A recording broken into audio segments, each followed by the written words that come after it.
はようございます。おかんばんラジオの石坂康則です。僕は今アメリカのジョージア州ピーツリーシティに住んでいます。今日のテーマは焚き火っていいよねについてちょっとお話ししていきたいなと思ってます。僕はですね、こちらに来てハマったことの一つがですね、焚き火なんですね。東京にいる時もですね、やりたいと思ってたんですけど、東京は焚き火ができないんですよね。できる場所がお台場と、あと羽田空港の近くじゃないか、空港が近くの公園では焚き火ができるんですけど、それ以外の場所ではできない、家の庭とかでもやってはいけないという、ルールだったので、焚き火がなかなかできないので、代わりにガス管につなげて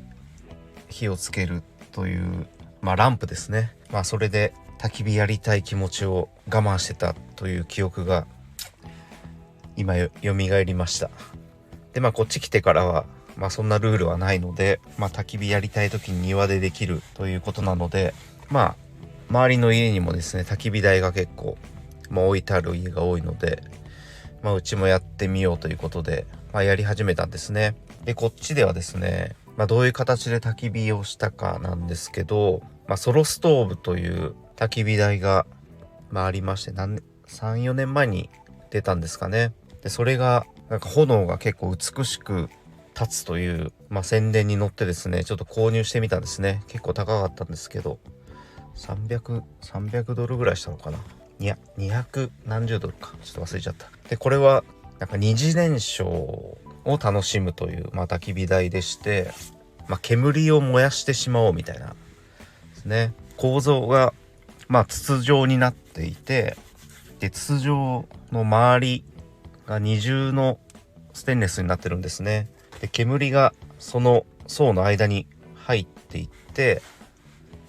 で上に煙が回ってくる。でその煙が炎に燃やされて美しい炎を作り出すみたいな、感じなんですけど、ちょっとソロストーブというサイトを見てみてください。本当に炎が綺麗に出るんですね。それを見てるのがすごい、気持ちいいですけれども、であとはですね、部屋の、リビングにある暖炉ですね。多分僕の周りの家は、ほとんど煙突がついてるので、普通に暖炉が装備されているんだと思うんですけど、うちにも暖炉が設置されていまして、でもう壁に火を焚くところが設置されていて、でその上に煙突があるみたいな感じですね。むき出しな感じです。はい。でそこで、木を燃やすんですけど、上に煙突があるので、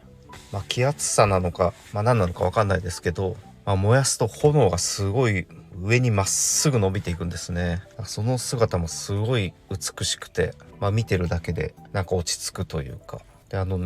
勢い、上へ上がっていく勢いもすごいですし、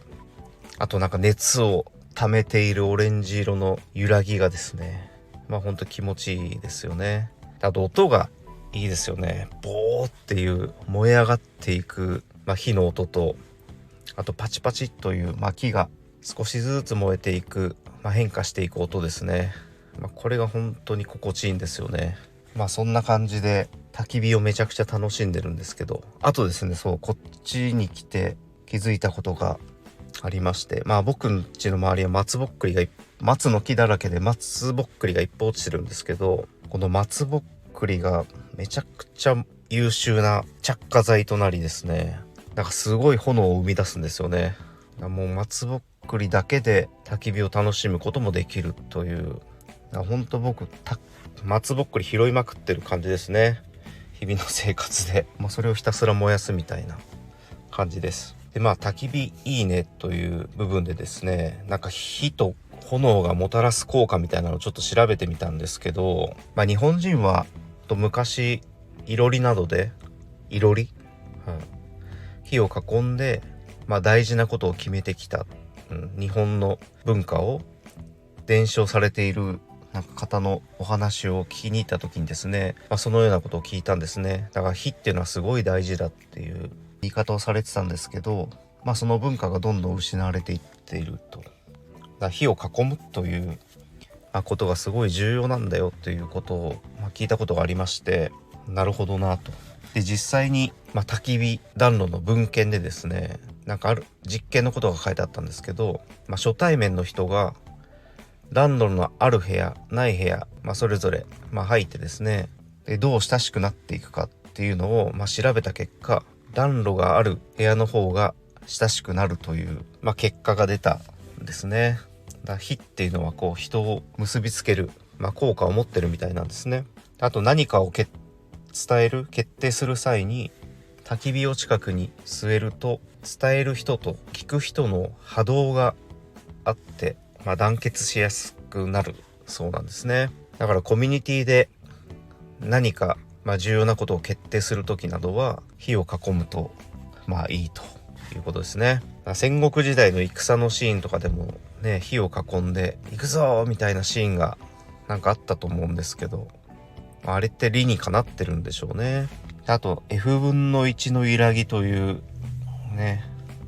ものがあるみたいなんですけど、これは焚き火とか、暖炉とかの、炎を見ることでリラックス時の脳波であるアルファ波が、増えるそうなんですね。それによってこうリラックスするっていうことなんだと思うんですけど、なのでね、ただ単純に燃やしてあったかいだけではなくてですね、焚き火はいろんな効果があるということをいろいろ調べていくと出てきたので、確かに火を囲んでお酒飲むと本当美味しかったんで楽しかったですし、そういったことができる環境は今めちゃくちゃありがたいなっていう感じですね。はい。なのでそうですね、これからなんか新しいことをやっていく時などは火を囲んでですね、いろいろ決めていければいいんじゃないかなと思ってます。ということで、だんだんなんか春の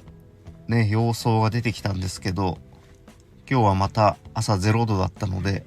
若干今日は寒い日なので、また今日は焚き火でもしようかなと思ってます。ということでね、火の力をもっとこれからどんどん楽しんでいこうと思ってます。ということで今日も最後までお聞きいただきありがとうございます。石坂康則でした。今日も楽しい一日をお過ごしください。